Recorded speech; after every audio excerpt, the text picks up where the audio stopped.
5.4 Wave phenomena. Interference. Diffraction and interference are unique to waves.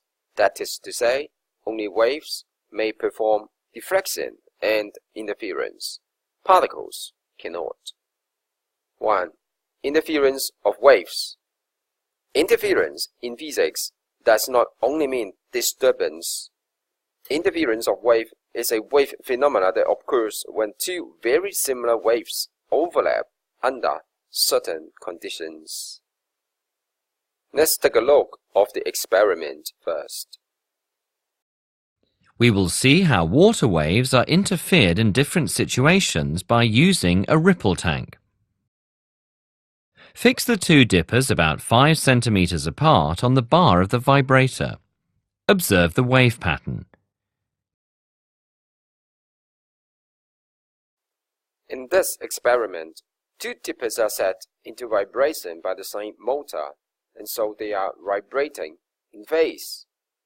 Their waves spread and set the water into vibration. From the experiment, we can see a steady pattern of alternating lines of uniform brightness and lines of fast-changing brightness. The lines of uniform brightness correspond to lines of calm water without any vibration.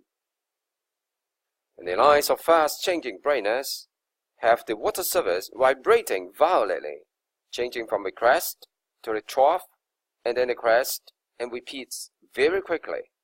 We call the lines of calm water nodal lines, and the lines of fast-changing brightness anti-nodal lines. Together, the pattern is called interference pattern. 2. Superposition of two waves. To understand how interference is produced, we have to understand something more fundamental first.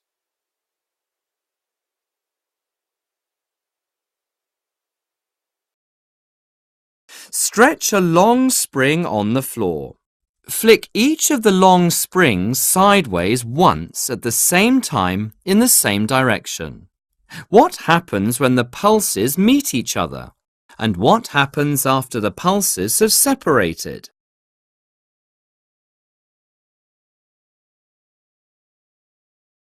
Now we flick each end of the spring sideways once at the same time in opposite directions. Observe how the pulses travel along the spring. What does the resultant pulse look like when the pulses meet?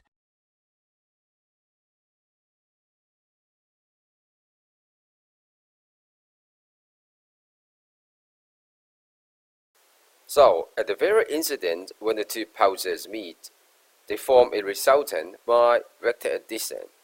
The resultant displacement is the vector sum of the displacements due to the two waves that meet at a point.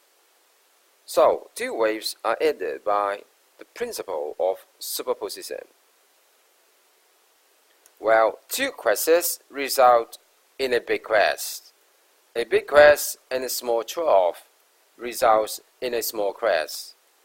If a crest meets a trough with the same magnitude, the resultant will be nothing and zero displacement results. And after they meet, the two pulses pass each other and go straight as nothing has happened. Now we know that when two waves meet, their displacements at a point is added by the principle of superposition. A. Using phase difference. In figure 5.4e, the blue and red sets of wavefronts are due to the sources S1 and S2 respectively, and the two sources S1 and S2 are vibrating in phase. So, if S1 is now producing a crest, S2 should also be producing a crest, and more importantly, all the red and blue wavefronts are also crests. Now let's look at the point X. There are two crests meet. It should be a big crest, and after half a period, there will be two troughs at X to meet to form a big trough. At other incident, there may be a smaller displacement from S1, and it always meets with an identical displacement from S2, as S1 and S2 are in phase. Now let's look at why. There are two troughs meet. There should be the big trough, and half a period later there will be two crests at Y, and so a big crest will result. At other incident, there may be a smaller displacement from S1, and it always meets with an identical displacement from S2, as S1 and S2 are in phase. At any point like X or Y, the waves from S1 and S2 arrive in phase. The two waves reinforce each other. We say that there is a constructive interference. It results in a larger amplitude of vibration like figure 5.4h. So the brightness of the corresponding spot on the screen alternates between very bright and very dim. And of course, there's always a short time when the brightness returns to normal, when its displacement is 0.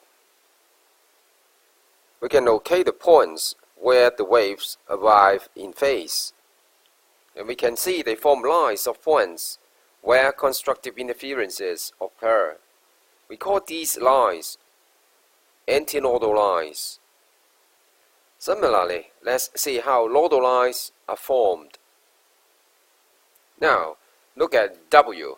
There's a crest from S2 and a trough from S1. The resultant is a 0 displacement. Half a period later, there's a crest from S1 and a trough from S2. The resultant is still 0.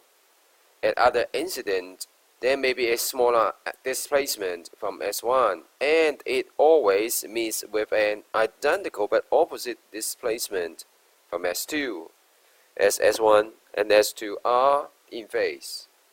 In fact, the resultant at W is always 0. We say there is a destructive interference.